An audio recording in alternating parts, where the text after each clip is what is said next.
नमस्कार. ठरलं तर मग या मालिकेच्या आजच्या भागामध्ये काय होणार आहे ते आपण पाहू. सुरुवातीलाच आपण पाहतो की कुसुम सायलीला विचारत असते की सायली तू हे लग्नाचं जे फार गंभीरपणे घेतेस का? तर सायली तिला बोलते अर्थातच जर प्रियाने आमचा घटस्फोट घडून आणला असेल तर त्यांच्याशी मला लग्न करणं गरजेचं आहेच ना. याआधी आमचं लग्न कसं झालं हे तुला माहितीच आहे ना. कुठले विधी झालेत ना मेहंदी लावली, पण आता मला लग्न माझं सगळं व्यवस्थित करायचंय. यावर कुसुम तिला समजावत बोलते सायली अगं हे सगळं कसं होणार आणि तू ही स्वप्न खरं बघतेस, पण मधुभाऊंना समजलं तर. एवढ्यात मधुभाऊ आत येतात. मधुभाऊंनी गडकरीला बाहेर जाताना बघितलेलं असतं. मधुभाऊ सायलीला विचारतात तो गडकरी मला बाहेर दिसला, इथे आला होता का तो? सायली बोलते हो. मधुभाऊ तिला विचारतात सायली तुझं हे प्रकरण अजून किती दिवस चालणार आहे? यावर सायली मधुभाऊंना बोलते मधुभाऊ हे प्रकरण असतं तर कधीच संपलं असतं, पण आता आम्ही माझ्या आणि माझ्या नवऱ्याच्या नात्याबद्दल बोलतोय, ते कसं संपेल? मधुभाऊ रागाने बोलतात तुझ्याशी काय बोलायचं म्हणजे पालत्या गाड्यावर पाणी नुसतं. आणि मधुभाऊ जायला निघतात. सायली त्यांचा हात पकडून थांबवते.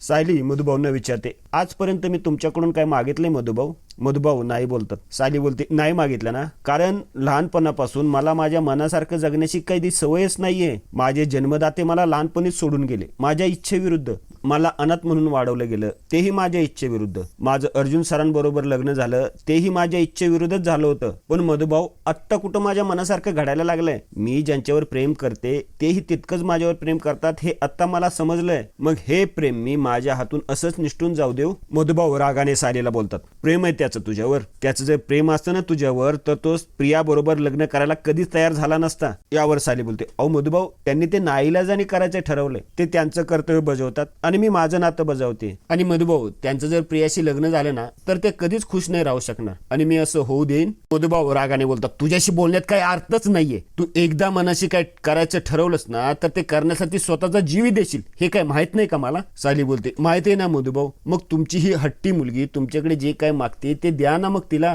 कुसुम मधुभाऊंना समजवत असते मधुभाऊ अहो सायली जे काय सांगते ते तुम्ही एकदा शांतपणे ऐकून घ्या ना.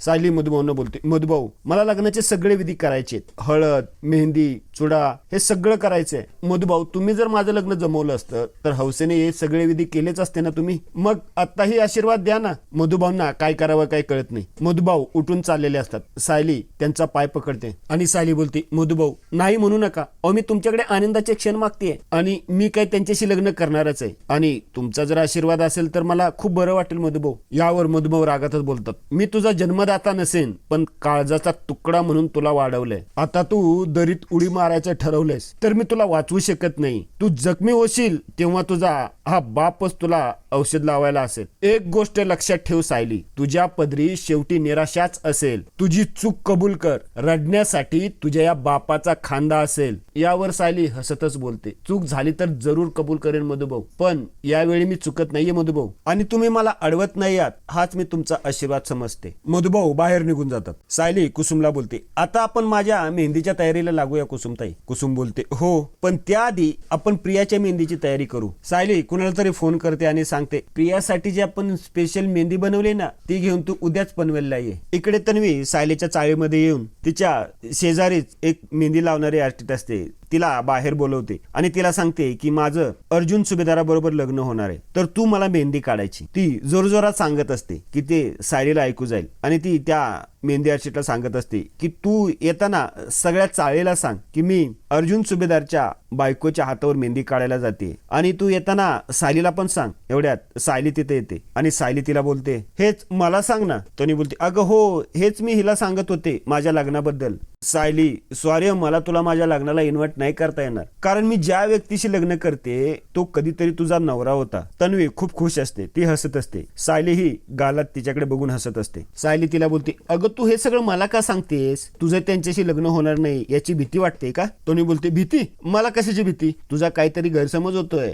सायली शांतपणे बोलते गैरसमज त्यांचा झालेला असतो जे आरडाओरडा करतात आणि काय खोटं तर ओरडूनच सांगावं लागतं. अगं सत्यात खूप ताकद असते प्रिया, जे हळू सांगितलं ना तरी चालतं. तन्वी कुसुमला सांगते हिला ट्रीटमेंटची गरज आहे. माझं अर्जुनशी लग्न होतंय हा धक्का हिला पचवता येत नाहीये, मला खूप काळजी वाटते हिची. सायली तिला मंगळसूत्र दाखवत बोलते तू नको काळजी करूस प्रिया, कारण हे माझे होते, माझेच असणार आहेत आणि माझेच राहणार आहेत. यावर तन्वी बोलते नाही तू माझ्या लग्नाला येच तू जेव्हा तुझ्या डोळ्याने पाहशील ना माझं लग्न होताना, तेव्हाच तुझा हा भ्रम तुटेल. सायली बोलते, हो मी लग्नाला नक्की येणार, पण नवरी बनून. मुहूर्त तोच असेल जो तू काढलेला असशील, मांडवी तोच असेल जो तू घातलेला असेल, पण तिथे मी लग्न करणार माझ्या नवऱ्याबरोबर. तू बघ तुझ्या डोळ्याने. ती मेहंदी आर्टिस्ट प्रियाला बोलते, मी येऊ ना? प्रिया रागाने बोलते, वेळेवर ये, आणि निघून जाते. इकडे अश्विन अर्जुनकडे येतो आणि अर्जुनला सांगतो की चल तुझ्या हातावर मेहंदी काढायची, तन्वीचं नाव तुझ्या हातावर काढायचंय. आणि अश्विन खाली निघून जातो. अर्जुन स्वतःशीच बोलतो, तन्वीचं नाव आणि माझ्या हातावर?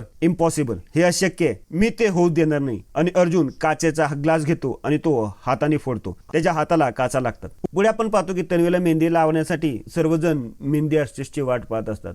मेहंदी आर्टिस्ट तिथे येते. प्रिया तिला बोलते, अगं तू अशीच काय आलीस? मेहंदीचे कोण कुठे आहेत? ती आर्टिस्ट बोलते, ती काय त्यांच्या जवळ आहेत. एवढ्यात अद्वैत तिथे येतो. कल्पना अद्वैतला बोलते, किती दिवसांनी भेटतोयस, कसा आहेस, बरा आहेस ना? अद्वैत बोलतो, हो ना बरा आहे, माझ्या अर्जुनचं मित्राचं लग्न आणि मी येणार नाही, असं कसं होईल? कल्पना सर्वांची अद्वैतची ओळख करून देते. अस्मिता अद्वैतला विचारते, अद्वैत पण ही मेहंदी तुझ्याकडे कशी काय आली? अद्वैत तिला बोलतो, ऍक्च्युली काय झालं, मी इकडेच येत होतो, एवढ्यात या भेटल्या मला रस्त्यात. त्यांनी मला नेमका इथला पत्ता विचारला, मग मी त्यांना इथे घेऊन आलो, आणि ती मेहंदीची बॅग सुद्धा माझ्या गाडीतच राहिली. आणि माझ्या मित्राची अर्जुनची इच्छा होती की माझ्या हातूनच ती मेहंदी इकडे सायली कुसुमनी तयारी केलेली असते. कुसुम बोलत असते, सायली किती सुंदर दिसतेस तू.